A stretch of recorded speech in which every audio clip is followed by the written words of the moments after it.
السلام علیکم، MFK knowledge پکٹری میں آپ کو خوش آمدید کہتے ہیں۔ ناظرین کرام، آج کی اس ویڈیو میں ہم اصحاب کہف کے بارے میں پوری ڈیٹیل کے ساتھ بات کریں گے، لیکن اپنے موضوع سخن کی جانب بڑھنے سے پہلے نئے آنے والے ساتھیوں سے درخواست ہے کہ چینل کو سبسکرائب کریں اور ساتھ بیل کی آئیکن کو بھی دبائیں۔ چند نوجوانوں کا گروہ اس وقت کے ظالم بادشاہ دقیانوس کے زمانے میں گزرا ہے۔ بادشاہ محتسب اور بت پرست تھا، ظلم اور جبر کے ذریعے بت پرستی کی اشاعت کرتا تھا۔ ان نوجوانوں نے سچا دین قبول کر لیا تھا۔ اصحاب کہف کا تعلق اونچے گھرانوں اور عمائدین سلطنت سے تھا۔ اللہ تعالیٰ نے ان کو ایمان کی دولت سے نوازا تھا۔ یہ نوجوان کس مذہب پر تھے، اس میں علماء کا اختلاف ہے۔ بعض کا خیال ہے کہ یہ عیسیٰ علیہ السلام کے دین پر تھے، لیکن علامہ ابن کثیر رحمۃ اللہ علیہ نے مختلف قرائن سے اس بات کو ترجیح دی ہے کہ اصحاب کہف کا قصہ مسیح علیہ السلام سے پہلے کا ہے، مگر صحیح اور راجح بات یہ ہے کہ یہ واقعہ پہلی صدی عیسوی کا ہے۔ عرض کے ان نوجوانوں کو شاہی دربار میں طلب کیا گیا۔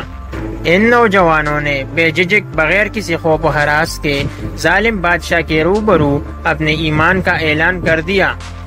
بادشاہ ان کی باتیں سن کر شدید غصے میں آ گیا تھا، لیکن چونکہ ان اصحاب کہف کا تعلق عمائدین سلطنت سے تھا اور بادشاہ ان پر ہاتھ ڈالنا مناسب نہیں سمجھتا تھا، اس لیے ان کو چند دن کا وقت دیا تاکہ وہ اپنے معاملہ پر غور کر لیں۔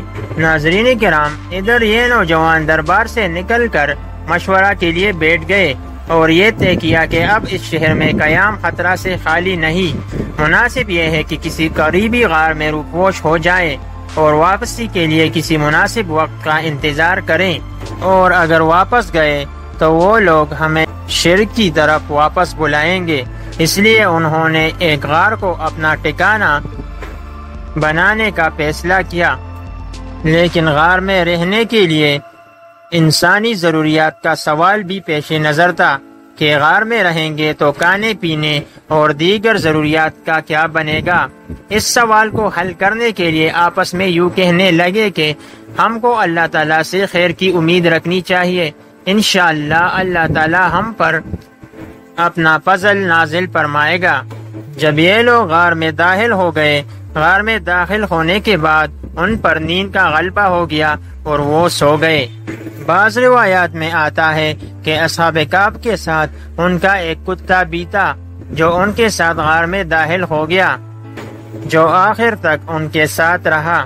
اصحاب کہف کے اندر رہنے کی کیفیت بتا کر ارشاد فرمایا گیا کہ یہ اللہ کی نشانیوں میں سے ہے۔ اللہ تعالیٰ نے ان کے دلوں کو مضبوط کیا۔ اپنی قوم سے جدا ہونے میں انہوں نے ہمت اور جرت سے کام لیا، پھر اللہ کے توکل پر غار میں داخل ہو گئے اور اللہ رب العزت سے رحمت کی امید باندھ لی اور اللہ کی طرف سے آسانی حاصل ہونے کی آرزو کرتے ہوئے غار میں چلے گئے۔ ناظرین کرام، اصحاب کہف بہت عرصے تک سوتے رہے، جیسا کہ ارشاد باری تعالیٰ ہے، اور ہم انہیں پلٹ رہے تھے داہنی جانب اور بائیں جانب۔ چونکہ وہ لوگ ایک بڑی مدت تک سوتے رہے، یہ جسم زمین ہی سے لگے ہوئے تھے، لہٰذا زمین کے اثر سے محفوظ کرنے کے لیے اللہ تعالیٰ نے ان کی کروٹیں بدلی۔ اللہ تعالیٰ کو یوں بھی قدرت ہے کہ الٹ پلٹ کیے بغیر ان کے اجسام کو محفوظ فرماتا، لیکن حکمت کا تقاضا یہ تھا کہ ان کی کروٹیں بدلی جاتی۔ حضرت ابن عباس رضی اللہ عنہ سے روایت ہے کہ ان کو سال میں ایک مرتبہ ایک جانب سے دوسری جانب پلٹ دیا جاتا تھا، اور حضرت ابو ہریرہ رضی اللہ عنہ نے فرمایا کہ سال میں 2 بار ان کو داہنی جانب سے بائیں جانب اور بائیں جانب سے داہنی جانب پلٹ دیا جاتا تھا، چونکہ رسول اللہ صلی اللہ علیہ وسلم سے اس بارے میں کوئی چیز مروی نہیں۔ حضرات صحابہ رضی اللہ عنہ سے جو کروٹیں بدلنے کی مدت کے بارے میں جو کچھ مروی ہے، بظاہر اسرائیلی روایات ہیں۔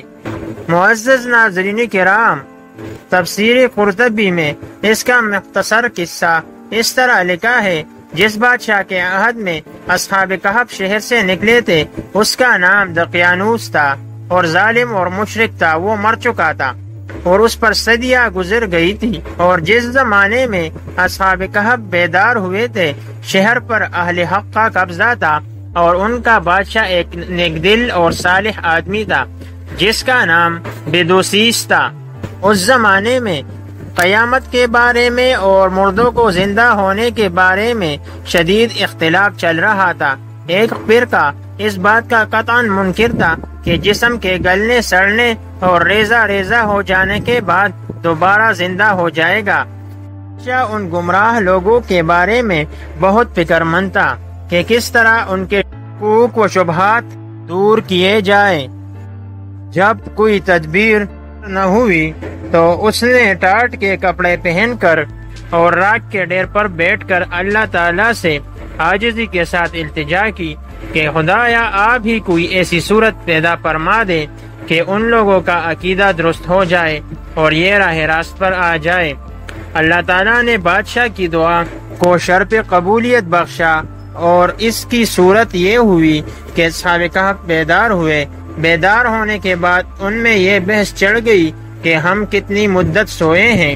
کوئی کہتا تھا ایک دن سوئے ہوں گے، دوسرا کہتا تھا کہ ایک دن سے بھی کم سوئے ہوں گے۔ بحث کرنے کے بعد ان کو بھوک محسوس ہوئی، چنانچہ انہوں نے اپنے ایک شخص کو جس کا نام تملیحہ بتایا جاتا ہے بازار میں کھانا لانے کے لیے بھیج دیا، اور یہ تاکید کر دی کہ ہوشیاری اور بیدار مغزی سے کام لے اور کسی کو ہماری خبر نہ ہونے دے۔ چنانچہ تملیحہ نے ایک دکان سے کھانا خرید کر 300 سال پہلے کا سکہ نکال کر دکاندار کو دیا، تو دکاندار حیران رہ گیا کہ یہ سکہ تمہارے پاس کہاں سے آیا۔ بازار کے دیگر دکانداروں کو بھی دکھلایا، سب نے یہ کہا کہ اس شخص کو کہیں سے پرانا خزانہ ہاتھ لگ گیا ہے۔ جب بات بڑھ گئی تو بازار والوں نے اس کو بادشاہ کے سامنے پیش کر دیا۔ یہ بادشاہ جیسا کہ اوپر بیان ہوا کہ نیک صالح اور اللہ والا تھا، اور اس نے سلطنت کے خزانے میں وہ تختی بھی دیکھی تھی کہ جس میں اصحاب کہف کے نام اور ان کے فرار ہونے کا واقعہ لکھا ہوا تھا۔ بادشاہ نے اس تختی کی روشنی میں حالات کی تحقیق کی تو اس کو اطمینان ہو گیا کہ یہ انہی لوگوں میں سے ہے۔ بادشاہ نے کہا میں تو اللہ تعالیٰ سے دعا کرتا تھا کہ مجھے ان لوگوں سے ملا دے جو قیانوس کے زمانے میں اپنے ایمان بچا کر بھاگے تھے۔ کہا کہ شاید اللہ تعالیٰ نے میری دعا قبول فرما لی ہے، اور اس شخص سے کہا کہ ہم کو اس غار پر لے چلو جہاں سے تم آئے ہو۔